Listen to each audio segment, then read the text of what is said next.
सच तो यही है कि संत का जीवन साधारण है जी। जितना कम से कम जरूर अपनी जरूरतें सीमित करके कम से कम, मतलब ये मान लीजिए कि हमें केवल जीने के लिए जो मिल जाए जी। वही मात्र मेरा साधन है। जी। इससे ज्यादा तो सब मिथ्या है। मित्र। सर छुपाने के लिए जगह मिल जाए या गुफा मिल जाए या कंदराओं में कहीं भी। जी। पहले किसी संत ने, हमें देखिएगा इतिहास के पन्नों में, किसी भी संत ने कुछ बनाया नहीं बनाया। नहीं बनाया महाराज जी। गुफाओं में रहते थे या छोटी सी झोपड़ी डाल के जी। जैसे भी अपना जीवन जिया है। कलयुग केवल नाम आधार है, जी। मगर नाम आधार है, नाम लेने का भी मतलब है जी। कि जब हम सब कुछ त्याग कर केवल प्रभु के नाम में जी। लीन हो जाएं। लीन। और ऐसा नहीं कि हम एक तरफ वैभव की ओर भी बढ़ रहे हैं, दूसरी तरफ भगवान का नाम भी ले रहे नाम हैं, ले रहे हैं। तो उससे कोई मतलब नहीं होता है। जी। हमें सब कुछ त्याग कर सिर्फ ईश्वर पे ही निर्भय हो जाना।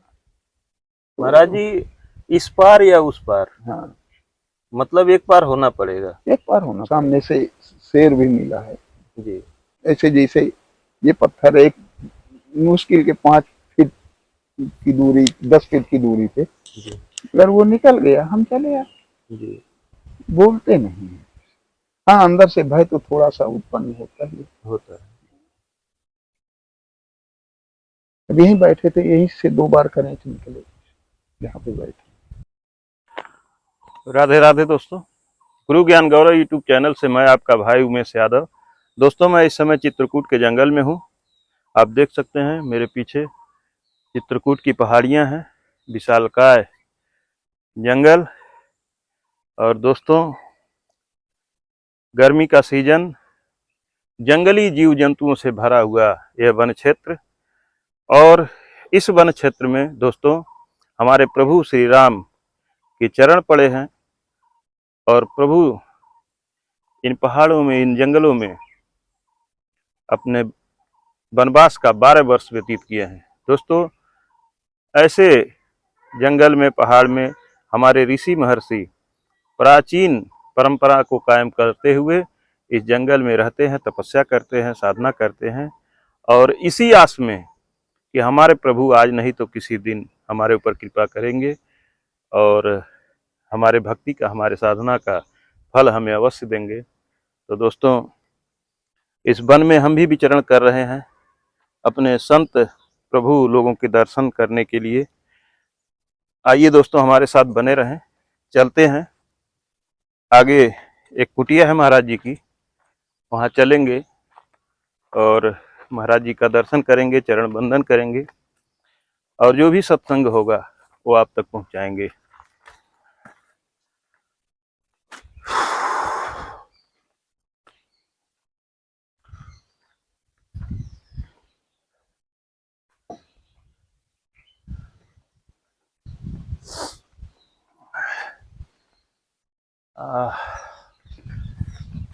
दोस्तों, यहाँ कितनी शीतलता है। दिन के 1:30 बज रहे हैं और गर्मी से पत्थर जल रहे हैं। इसमें हम लोग भी व्याकुल हैं, लेकिन यहाँ इतनी शीतलता है कि कहाँ तक वर्णन किया जाए। आइए।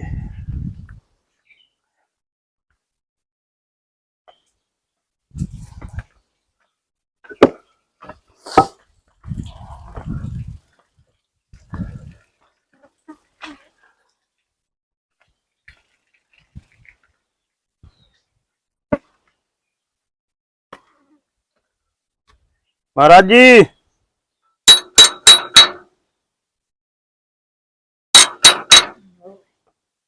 सीताराम महाराज जी।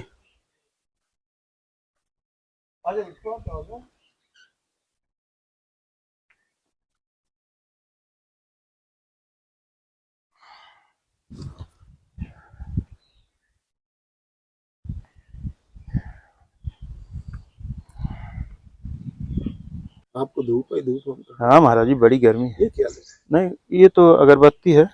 वो हम बड़ी वाली खोजे थे, यहाँ मिली नहीं, चित्रकूट में मिल ही नहीं रहे थे, लेकिन ये है। हाँ, चित्रकूट चले गए, कर भी गए होते तो अच्छा रहा। हाँ,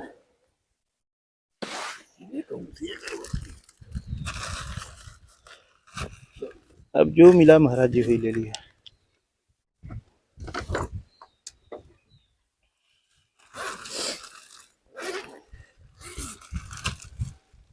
ये महाराज जी साबूदाना है, ये आपके लिए खीरा ले लिया हूँ, इसमें टमाटर है, अदरक है, मिर्चा है, धनिया है, और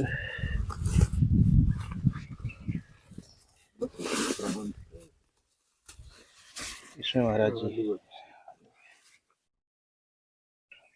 हम बताएं, पता नहीं क्या हम मतलब हम लोग कहते नहीं चले जा, वो तो आप है। हम लोग पूरी धूप परेशान है। नहीं ठीक है महाराज जी, क्या परेशानी है, आप हमारे लिए इतना परेशान है, हमारे लिए तब कर रहे हैं।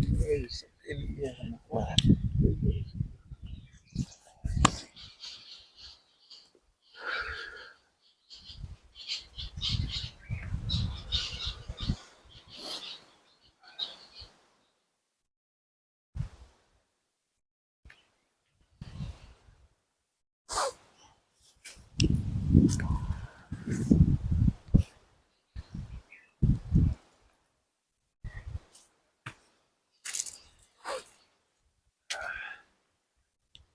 हाँ वही ठीक है महाराज जी, अच्छा है। हम लोग यहीं आ जाते। हम्म, आ जाओ।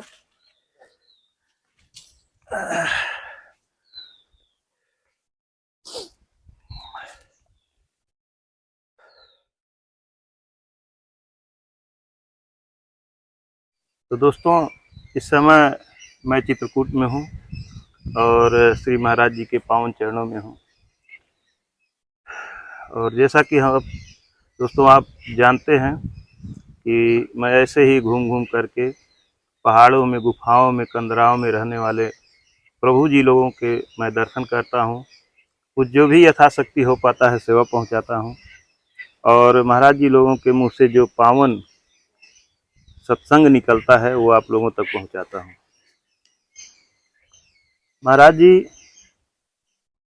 आप लोग अपना सब कुछ त्याग करके जंगल में बैठ करके, पहाड़ में बैठ करके, दुनिया से दूर, आज दुनिया चकाचौंध में मस्त है, व्यस्त है, उन सब से आप लोग दूर होकर के तपस्या करते हैं। क्या सिर्फ अपने लिए करते हैं कि मानव समाज के लिए करते हैं? देखिए ये हमारा एक धर्म जी मानव धर्म है ये, जो स्वयं के लिए या समाज के लिए जी जो तप होता है। तो वैसे भी किसी ने कहा है कि वृक्ष कभी न फल बके न नदी न के संचय, तीर, और परमारथ की। तो देखो, परमार्थ दूसरे के को कारणे साधुन रास्ता धर्म करे। दिखाने का काम संतों का है, जी करना ना करना उनकी इच्छा पे निर्भर जी है। प्रभु, मतलब मार्ग दिखाया जा सकता मार्ग दिखाया जा सकता है। है। और प्रभु जी जब दुनिया पे संकट आता है, आज नहीं प्राचीन काल से, राजा महाराजा के समय से, जब राजा महाराजा भी संकट में, उनका परिवार या राज्य संकट में आता था तो संतों की शरण में जाते थे, नहीं तो संत उनको रास्ता दिखाते थे। और संत उनको रास्ता दिखाते थे। हाँ, मार्गदर्शन करते थे। जी बाकी वो नहीं चलना जी, या चलना उनके ऊपर निर्भर। जो राजा सतमार्गी होते थे वो संत महात्मा की वाणी को भगवान की वाणी समझ करके उस मार्ग पे चलते थे और उनका कल्याण होता था। होता था। देखो, और जिसने नहीं माना है, देखिएगा उस युग में भी है, जी त्रेता में भी है, द्वापर में भी है, जी, कुछ राजाओं ने नहीं माना, जो जो नहीं माना उसका पतन। पतन हुआ है। जी और ये इतिहास के पन्नों में लिखा भी हुआ है। जी, प्रभु जी कृपया आप अपने जीवन के बारे में बताएं, कैसे आप संत बने महाराज जी? देखो, एक तो हम बहुत, ये मान लो कि बिगड़े हुए जैसे थे, जी मगर अचानक जो इच्छा हुई, ये संत बनना स्वयं के बस में नहीं। जी अचानक ईश्वर की एक ऐसी प्रेरणा होती है जी कि कुछ भी नहीं अच्छा लगने लगता, जी और धीरे धीरे वो अपने इस मार्ग में, मतलब संसार की सारी चीजें अपने आप बेकार लगने लगती। बेकार लगे। हाँ, और यही लगेगा कि यार कहीं निकल चलो संत जंगल में जीवन जिए, जी। और वो मार्ग फिर अपने आप संत। एकांत में जी। हाँ, संत बनना इतना सरल भी नहीं है और कठिन भी नहीं, जी। मगर जब स्वयं की प्रेरणा हो जी। तभी संत बन सकता हाँ महाराज जी, है। तभी बन सकता है, नहीं तो फिर अगर स्वयं की प्रेरणा नहीं होगी तो नहीं कोई संत बन सकता हाँ, है। क्योंकि जब अंदर उसके कोई भावना जागृत होगी जी। तभी वो कठिन कार्य कर सकता है। जी। क्योंकि ये जीवन ऐसा है कि सब कुछ तो आप देख ही रहे हैं, जी। यहाँ अनेक परिस्थितियां भी आती हैं, अच्छा भी, अच्छे से अच्छा भी होता है और परेशानियां भी आती हैं ये जी। जीवन में, तो ये जीवन ऐसा है। महाराज जी, दुनिया पैसे के पीछे भागती है। आज लोगों का मन ज्यों ही धीरे धीरे बच्चा जमीन पे आता है तभी से वो मोबाइल को पहचानने लगा है, खिलौनों को, गाड़ियों को पहचानने लगा है। धीरे धीरे उसकी आकांक्षाएं बढ़ती जाती हैं। होता क्या है, ये वैभव है, जी। और वैभव की कोई सीमा नहीं। जी। जितना बढ़ाओ, जैसे कि इच्छाएं अनंत होती हैं, जी। ऐसे ही हमारे जीवन में जरूरतें भी अनंत हैं। हम जितना सोचेंगे उतना अधिक।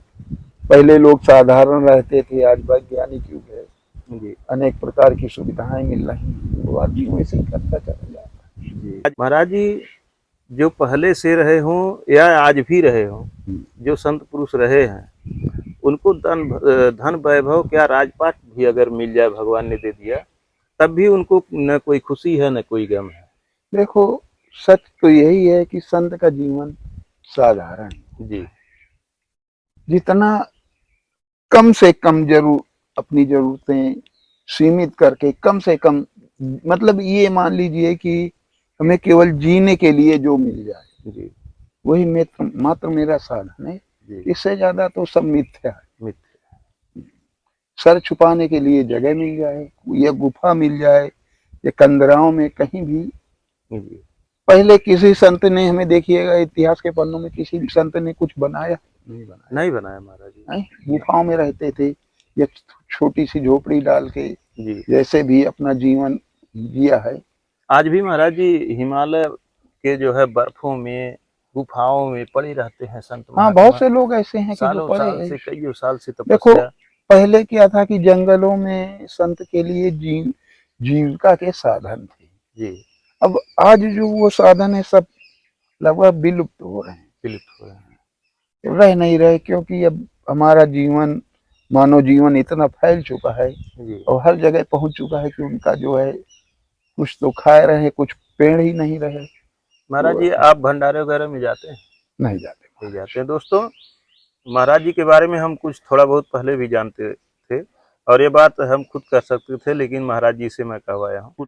तो दोस्तों, महाराज जी या कुटिया छोड़ करके अपना कहीं भी नहीं जाते। इन्हीं पहाड़ों में, पत्थरों के बीच में महाराज जी अपना बैठ नहीं, के भ्रमण एकांत के में, लिए जाते हैं कहीं कहीं, जैसे भ्रमण के तीर्थ लिए। स्थानों में।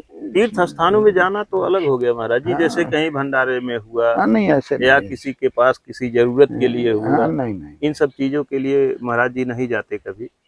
और जो महाराज जी के लिए आवश्यक, बहुत आवश्यक वस्तुएं होती हैं, जैसे महाराज जी के लिए खाने और पहनने के लिए कपड़ा, पूजा के लिए, भगवान के हो गया भोग लगाने के लिए, उसके अलावा कुछ इच्छा भी नहीं रखते। नहीं तो जरूरत भी नहीं, जी। जरूरत भी नहीं है। और हमें मिल भी जाए तो क्या करेंगे, जी। और करेंगे तो किसके लिए करेंगे। किसके लिए करें? तो ये हमें जरूरत भी नहीं। देखिएगा आप द्वापर में, देखिएगा सुदामा जी ने अपना जीवन जी। किस तरह जिया है। संदीप ने गुरु के यहाँ से शिक्षा ली, जी। जो हमारे आज भी महाकालेश्वर के पास उनका आश्रम जी। क्षिप्रा नदी के किनारे बना हुआ है, अभी भी है। जी। तो वहां से शिक्षा लेने के बाद जो भी श्रापित हुए, जी। मगर वो भगवान कृष्ण के पास कभी मांगने की इच्छा से नहीं गए, नहीं। जी। और उन्होंने जीवन में अपनी जरूरत भी नहीं समझी, जबकि उनके जीवन में ये श्राप था कि कभी पूरे जीवन में पूरा पेट उन्हें भोजन ही नहीं मिला उस समय तक। जी। और उनकी पत्नी जो थी सुशीला, उनको जो है समझाया, और काफी प्रेरणा के बाद जी उनको ले जाने के लिए, जैसे कि किसी रिश्तेदार के पास जाते हैं तो चावल दिए थे। जी ऐसा तो का सभी लोग जानते हैं, जी मगर उन्होंने किस साधारण ढंग से अपना जीवन जीने की इच्छा बनाई और जीते रहे, और बाद में सब कुछ मिलने के बाद उसे ग्रहण नहीं किया। जी तो ये संत जीवन का एक उदाहरण तौर पे देख लीजिए। ये मतलब जीवन संत के लिए एक शिक्षा भी है जी कि संत जीवन ऐसे महाराज जी, जीना जो चाहिए। धन वैभव राजपाट महल भगवान श्री कृष्ण ने उनको दे दिया, वो सब चीजों का त्याग करके बोले कि मैं इसमें नहीं रहूंगा। तो उनको जरूरत ही नहीं थी, वो पहले भी नहीं मांगे थे जी और बाद में भी नहीं लिए। जी उनकी कभी इच्छा नहीं हुई, वो तो उनकी पत्नी की इच्छा थी, जी तो पत्नी को मिल गया। जी वो तो खाली हाथ वहां से भी आए थे जी भगवान कृष्ण के यहाँ, जैसे गए थे वैसे ही आए थे। जी तो उनका जीवन जो है वो अपने को सबसे बड़ा धन भगवान को ही मानते, जी वो और बाकी वैभव में वो नहीं पड़े कभी जीवन में। ऐसे हमारे बहुत से संत हैं इतिहास में, जी या कुछ इतिहास में हुए, कुछ किसी को मालूम ही नहीं। जी ऐसे ऐसे भी संत हैं कि जो संत हो गए हैं और वहां कोई पहुंच नहीं पाया, शरीर भी छोड़ दिए और किसी को कुछ नहीं मालूम, वो गुफाओं में ही रह गए। जी महाराज जी, जैसे सुदामा जी की आप बात किए, तो सुदामा जी भगवान की भक्ति करते रहे और अपने पूरे जीवन में बहुत कष्ट उठाए। पूरा जीवन देखो, भक्ति में कष्ट होता ही नहीं। जी ये वही वही मैं पूछना चाहता हूँ महाराज जी, कि आखिर क्यों इतना कष्ट, भगवान इतनी परीक्षा क्यों लेते हैं, इतना कष्ट क्यों होता अरे भगवान की परीक्षा देख लीजिए मोहरत ध्वज से। है? जी मोहरत ध्वज से भगवान ने अपने पुत्र को, जी है? जी तो भगवान की परीक्षा कड़ी होती है। प्रभु जी इतनी कड़ी परीक्षा क्यों लेते हैं? अब क्यों का उत्तर तो हम नहीं दे सकते हैं क्यों लेते हैं, जी मगर वो भगवान परीक्षा सबकी लेते हैं, सबकी और लेते हैं। उसी परीक्षा में जो निकल गया तो निकल गया, नहीं तो रह जाते हैं। आज कलयुग में महाराज जी इतनी कड़ी परीक्षा अगर होने लगे, और होती भी है, आज भी होती है, हाँ, होती है। तो अगर ऐसी परीक्षा होगी तो सबकी बस का तो नहीं है परीक्षा तो दे पाना। सबके बस का होता तो सबसे मांगते, जी भाई मांगते उसी से हैं जो इसी योगी होता है जी कि हम इसकी परीक्षा लें, ये ऐसा कर पाएगा कि नहीं। उनके अंदर तो होता है, मगर वो जानते थे कि ये कर देगा, जी मगर वो अर्जुन को दिखाने के लिए ले गए जी कि देखिएगा भक्त ऐसे भी। जी भगवान भक्त में देखिएगा हमारे यहाँ जैसे कि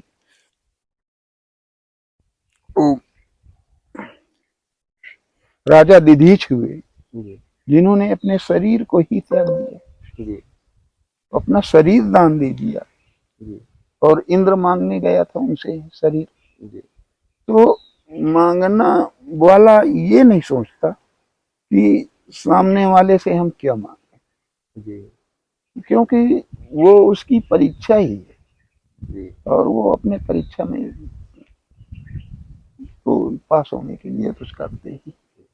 महाराज जी, इस युग में जो युग चल रहा है, इस समय में भगवान को पाने का सबसे सरल उपाय क्या है? देखिएगा वैसे तो हमारे ग्रंथों में लिया है, लिख गया है, जी कलयुग केवल नाम आधार है। जी मगर नाम आधार है, नाम लेने का भी मतलब है जी कि जब हम सब कुछ त्याग कर केवल प्रभु के नाम में जी लीन हो जाएं। ले और ऐसा नहीं कि हम एक तरफ वैभव की ओर भी बढ़ रहे हैं, दूसरी तरफ भगवान का नाम भी ले रहे नाम हैं, ले रहे हैं। तो उससे कोई मतलब नहीं होता है। जी हमें सब कुछ त्याग कर सिर्फ ईश्वर पे ही निर्भय हो जाना। महाराज तो जी, इस पार या उस पार, हाँ, मतलब एक पार होना पड़ेगा, एक पार होना पड़ेगा, बीच में और इस कभी। पार का मतलब कि प्रभु के पार, हाँ, प्रभु के तरफ सब कुछ छोड़ हमें के जाना ही होगा। जाना ही होगा। तो क्या प्रभु सब कुछ अपना धन दौलत छोड़ करके प्रभु की तरफ जाएं, कि धन दौलत और अपने परिवार में रहते हुए, सांसारिक जीवन में परिवार में रह रहते हुए भी प्रभु को पाया जा सकता परिवार में रह करके भी पहुंचा जा सकता है। है? जी देखिए सबसे अच्छा साधन है परिवार में रहकर, जी जैसे जनक ने अपने जीवन में परिवार में रह के ही भगवान की प्राप्ति की। जी ये हमारे कई ग्रंथों में दिया है इनके बारे में। जी तो उन्होंने को जब अष्टावक्र को ने उन्हें ज्ञान दिया था, जी ब्रह्म ज्ञान दिया था, हाँ तो ये कहा था कि तुम्हारा इस जीवन में कुछ नहीं, जी जो 100 साल पहले तुम्हारा था, आज के युग में बता रहे हैं, जी उस समय तो बहुत बड़ा जीवन होता था, जी और युगों में कलयुग की बता रहे हैं। जो 100 साल पहले तुम्हारा था और 100 साल बाद रहेगा, जी वही तुम्हारा है। और अगर सतयुग द्वापर की करें तो उस समय बहुत उम्र होती थी, जी कई हजारों वर्ष तक जनक ने शासन किया है अपने वहां, मगर उन्होंने अपने जीवन में कभी अपने को राजा नहीं माना, जी जनता का सेवक ही माना, जी और सेवा ही उन्होंने जीवन में धर्म अपना समझा। जी तो ऐसा नहीं है, ये हमारा जो गृहस्थ आश्रम है ये सबसे बड़ा आश्रम आता है। जी हाँ, इसी से निकल के सभी आते हैं संत।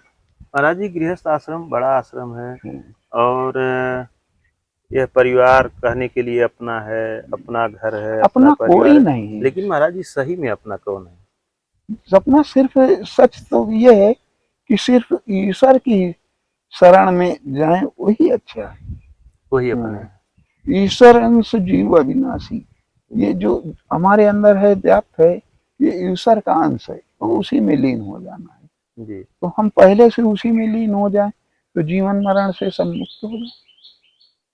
तो महाराज जी, मोह माया को कैसे छोड़ा जाए? तो ये तो महाराज देखिएगा अपने में ही क्या करना, जब आप ये समझ लेंगे कि अपना कुछ नहीं है जी तो अपने आप छूट जाएगी, और जब ये सोच लेंगे अपना सब कुछ है तो कुछ नहीं छूट। जी जब ये मान लीजिए कि ये चीज है तो ये नाशवान है, जी और जब नाशवान चीज से मोह क्या करना है, जी और जब मोह नहीं करना है तो अपना है नहीं। जी बस देखो सब लोग भटकते हैं ऐसा नहीं है, मगर ईश्वर की जो इच्छा होती है वही होता है, और कुछ अपने कर्मों का ही फल आदमी को अच्छा बुरा मिलता है। जी कभी भटकता है, इधर भटकता है, ठोकरें खाता है, फिर शायद है ईश्वर की इच्छा हुई तो सही मार्ग में आ जाता है। और कुछ लोग ऐसे भी होते हैं कि पूरे जीवन ठोकर खाते खाते उनका अंत हो गया। परंतु ये सच है कि वैभव किसी का नहीं, किसी स्थायी का। नहीं।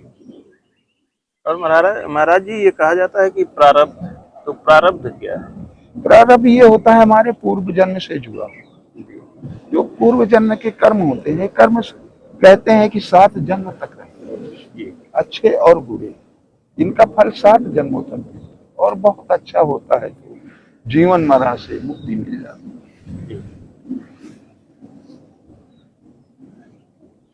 और प्रभु जी, वह कौन है जिसकी आराधना हमारे तीनों देव, ब्रह्मा विष्णु महेश, जिसकी आराधना करते हैं, ये वो तो स्वयं को समझना है। वैसे तो कहा गया है कि भगवान शिव जो है विष्णु की आराधना करते हैं, विष्णु शिव की करते हैं, जी और मगर जहां तक मेरा मानना है जी ये आदि शक्ति से जुड़ा हुआ मामला। जैसे कहते हैं शिव जी स्वयं अपने स्वरूप की उपासना मान करते हैं, संध्या करते हैं, जी मगर ये सब ज्यादा करके पार ब्रह्म परमेश्वर जी।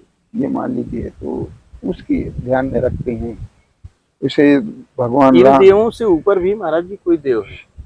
देखिएगा ये त्रिदेव जी, ये तो त्रिदेव हैं। हैं, और त्रिदेव में शंकर जी तो कभी जन्म ले नहीं सकते। जी उनके पास जो आदि शक्ति है, जी नेत्र, तीसरा नेत्र, उसी में सब कुछ जी है, इन्हीं तीनों के, जी और तीनों के कार्य अलग अलग हैं। जी। तो वो किसी के कार्य में कोई हस्तक्षेप नहीं है, जो भी है अपना वो ईश्वर का ही एक नियम है। अच्छा महाराज जी, आप इन पत्थरों में रहते हैं, इनमें तो सांप, बिच्छू और ऐसे विषैले जीव जंतु भी देखो आ जाते होंगे, रहते होंगे। ये पत्थर है, पहाड़ है, पत्थरों से ही पहाड़ बना है, जी तो यहाँ सभी जानवर रहते हैं, मगर तुम उनसे न बोलो तो वो तुमसे नहीं बोलेंगे। कहीं संजोग बस महाराज जी, रात में यहाँ तो अंधेरा रहता है, आपको अंधेरे में भी कहीं जरूरत पड़ती होगी नित्य क्रिया के लिए या किसी काम के लिए, तो निकलना होता होगा, तो क्या ऐसा नहीं होता कि कहीं आमने सामने पड़ नहीं जाए? होता है, मगर ऐसा कभी नहीं, वो रास्ता छोड़ देते। रास्ता छोड़ हाँ, रास्ता छोड़ देंगे, जी। वो कभी नहीं बोलते। और जंगली जानवर? जंगली जानवर भी रास्ता छोड़ देंगे, जी। आप उनसे डरो मत, उनको छेड़ो ना, उनको वो छेड़ो। दूर से ही रास्ता बदल देंगे। ऐसे एक दो बार हमें सामने से शेर भी मिला है, जी। वो करेंच बोलते हैं उसको, तो ऐसे जैसे ये पत्थर एक मुश्किल के 5 फीट की दूरी, 10 फीट की दूरी पे, जी। अगर वो निकल गया हम चले आए, जी। बोलते नहीं है। हाँ, अंदर से भय तो थोड़ा सा उत्पन्न होता ही है। होता है। अब यहीं बैठे थे, यहीं से 2 बार करेंच निकले, यहाँ पे बैठे। करेच चीता को हमको लगता है कहते हैं महाराज जी। करेंच एक शहरी प्रजाति का होता है, जी। अंतर ये होता है कि उसका मुंह थोड़ा काला अच्छा। और तो उतनी लंबाई होती है, उतनी चौड़ाई होती है। तो क्या यहीं पे निकल गया था महाराज जी आगे? नहीं नहीं, ये हम पंपा सुरजा रहे थे, तो पंपा सुरजाने पे जो मोड़ पड़ता है जी। तो वहां पे वो छलांग लगा के सामने आ गया।